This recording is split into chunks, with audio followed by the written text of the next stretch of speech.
खुलुमबाय रायजोफोर दिनैनि गोदान भिडिअ बयखौ बरायबाय दासिमनि माखासे गोनां खौरांफोर लानानै फैदों नोंथांमोना भिडिअखौ जोबजासिम नायलांदो आरो भिडिअखौ मोजां मोनोब्ला अन्नानै मोनसे लाइक खालामदो आरो चेनेलाव गोदानै फैदोंब्ला सानफ्रोमबोनि खौरां लानो थाखाय चेनेलखौ साबस्क्राइब खालामनानै बेल आइकनखौबो अलाव होनानै लादो। अब्ला दासिमनि खौरांफोरा बिटिआरनि हेडक्वार्टार क'क्राझार सहराव हाबलांग्रा कारिगावआव 1,80,00,000 रां बाजेटजों वेलकाम गेट लुफुंनो थाखाय मैया अन्थाइ खाम्फाखौ बेखेवनानै होयो बिटिआरनि गाहाय खुंगिरि प्रमद बर'आ। बे अन्थाइ खाम्फा बेखेवनाय हाबाफारियाव बिटिआरनि सिएम प्रमद बर'जों लोगोसे लेङाइ गाहाय खुंगिरि गबिन्द चन्द्र बसुमतारियाबो बाहागो लादोंमोन आरो एमएलए लरेन्स इस्लारि लोगोसे इएम उकिल मोसाहारिखौबो बाहागो लानायखौ नुनो मोन्दों। बे गेटखौ लुखांनायनि गुबै जाहोनानो जादों बायजोनिफ्राय फैनाय दावबायारिफोरा मोनथिनो मोनो क'क्राझार थांनाय लामाया बेनो होननानै आरो बयबो जेन मिथियो क'क्राझारा बिटिआरनि हेडक्वार्टार होननानै।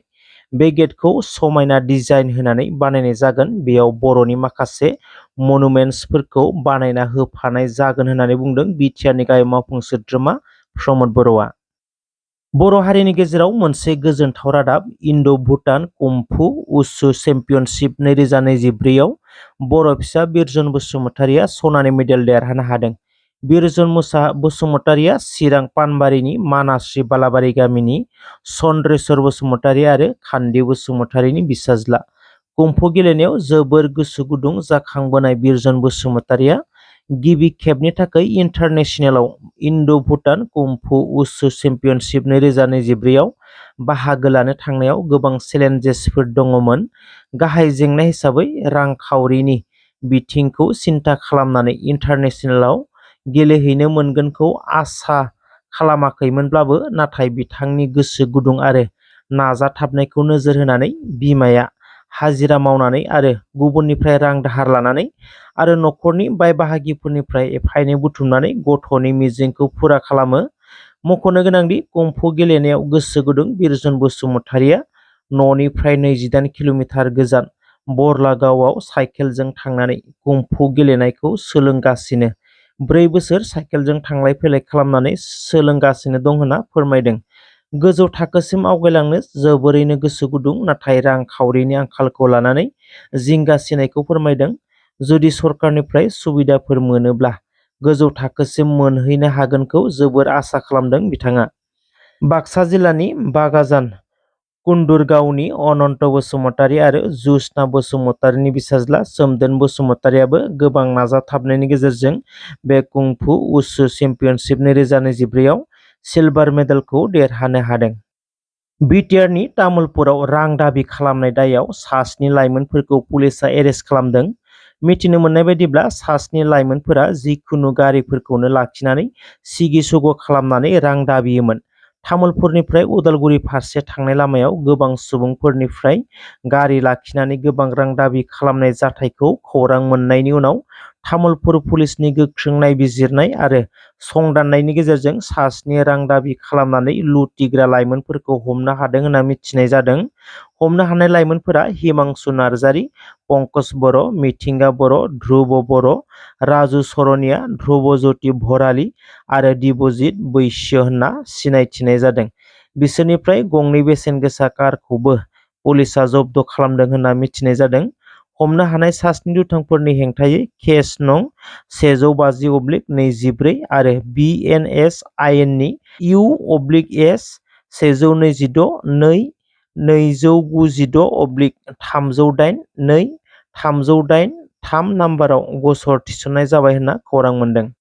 क'क्राझाराव 150 निबो गोबां आइजोफोरा इउपिपिएल राजखान्थियारि दोलोआव जयनिं जादों होनना खौरां मोन्दों। क'क्राझार जिल्ला देबोरगाव वार्ड नं 4 नि सिङाव सेल्फ हेल्प ग्रुपनि 150 निबो गोबां आइजोफोरा बिपिएफ दोलोखौ नागारनानै प्रमद बर' दैदेननाय इउपिपिएल दोलोआव जयनिं जादों होनना मिथिनो मोन्दों।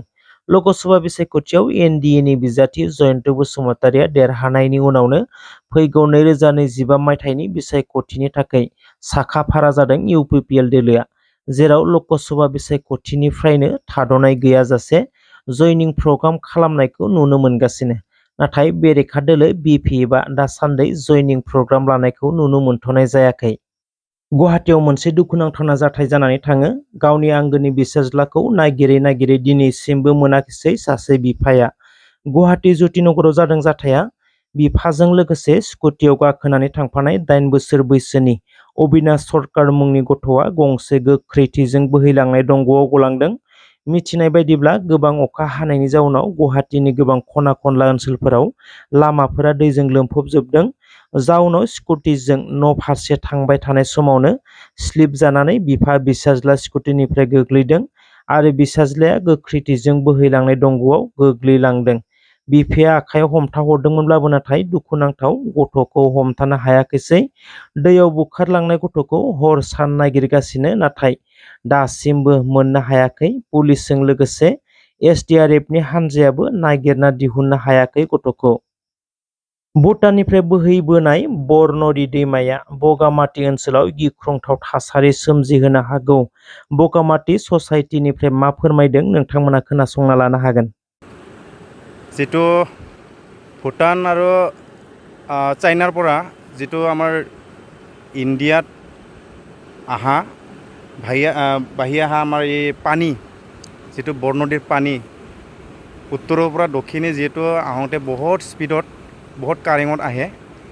সেইটো পানী যোৱাবাৰ 20-22 দিন বৰষুণ ধাৰাসাৰ বৰষুণৰ সময়ত বহুত ভয়ংকৰ ৰূপ লৈছিলে। আনকি উত্তৰৰ পৰা অহা এই পানী বৰনদীৰ পানী এইখিনি টাৰ্ণিং হয়। টাৰ্ণিং লোৱাতে আমাৰ এটা বহুত ভয় লাগিছিল যে এই টাৰ্ণিংটো আমাৰ খৈৰাণী ডঙত যিটো গৰা খুন্দি যদি খৈৰাণী ডঙত পৰলা হয় পানীটো আৰু এনেকুৱা গৰা খনি হৈ আছিল। আমি চাই পেলাই খুব ভয় কৰিছিলোঁ, কিন্তু তেনেকুৱা নহ'ল। তথাপিও আমি জনাব বিচাৰিছোঁ যিটো বৰনদীৰ পানী যদি ইফালে যদি দক্ষিণে ভাঙি যায় গৰা খহনি হৈ পেলাই, তেতিয়াহ'লে আমাৰ দক্ষিণ পাটৰ মানুহ যিহেতু আমাৰ খোৱাকপুৰৰ পৰা উত্তৰে যিখিনি মানুহবোৰ আমাৰ ৰাইজে খেতি কৰি খায় ডঙৰ পানী দিয়ে, পানী উঠোৱা অসুবিধা হ'ব আৰু এই নদীৰ আধা অংশ পানী যদি দক্ষিণে গৈ তেতিয়া বহুত ক্ষতিগ্ৰস্ত হ'ব। সেয়ে আমি অনুৰোধ জনাব বিচাৰিছোঁ আমাৰ অসম চৰকাৰ আৰু আমাৰ বিটিআৰ চৰকাৰলৈ, আমাৰ এই বৰনদীত যাতে নেকি উত্তৰৰ পৰা দক্ষিণে অহা পানীক প্ৰটেকশ্যনৰ কাৰণে এটা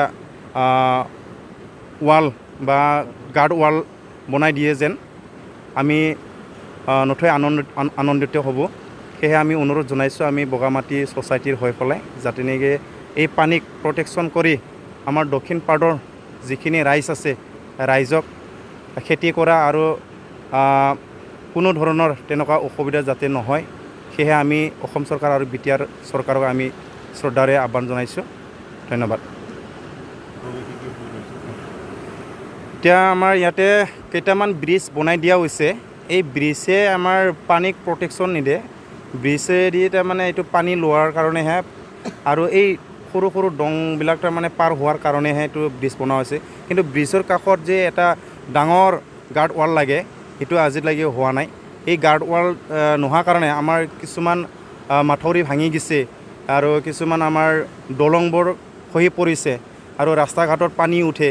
এই গাৰ্ড ৱালখন আমি যদি পাওঁ, যদি চৰকাৰে যদি বনাই দিয়ে, তেতিয়াহ'লে আমাৰ দক্ষিণ পাটৰ যিখিনি ৰাস্তা ঘাট আৰু মাথাউৰিবোৰ আমাৰ তেনেকুৱা ভাঙি চিঙি নষ্ট নহ'ব। সেয়ে আমি অনুৰোধ জনাইছোঁ। আমাৰ এই বগামাটিত দুটা আছে আমাৰ পাৰ্ট, উত্তৰ পাৰ্টত নহয় আমাৰ দক্ষিণ পাৰ্টতো।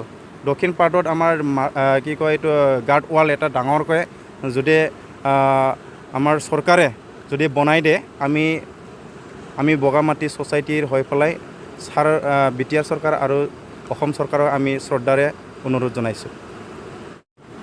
যদি গাৰ্ড ৱালটো নহয়, পানী বাৰিষা সময়ত এনেকুৱা ডাঙৰ পানী আহে ভূটানৰ পৰা, এই পানী দক্ষিণে যদি গাঁৱত উঠি যায়, মোটামুটি আমাৰ খোৱাকপুৰ বাঙালীপাৰা তেনেকুৱা ঔবাৰী উত্তৰে যিখিনি আমাৰ ইয়াত বগামাটিত লাগে যিখিনি ৰাইজ আছে বহুত ক্ষতি হ'ব আৰু ঘৰ দুৱাৰ এৰি পেলাই গুচি যাব লগা হ'ব।